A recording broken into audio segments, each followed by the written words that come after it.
చాలా సార్లు సేవ సేవ సేవ అని ఉరికెత్తుతా ఉంటాడు. దేవుని పని మంచిదే, దేవుని సేవ మంచిదే, కానీ దేవుని పద్ధతిలో సేవ చేయాలి. నీ ఇష్టం వచ్చినట్టు సేవ చేస్తానంటే అంగీకరించడు దేవుడు. నీ ఇష్టం వచ్చినట్టు సేవ చేస్తానంటే ఒప్పుకోడు దేవుడు.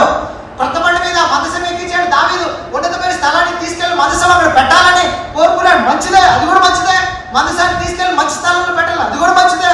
కానీ అది తీసుకువెళ్ళే పద్ధతి ఉంది చూసావా, ఆ పద్ధతిని మార్చేవాక,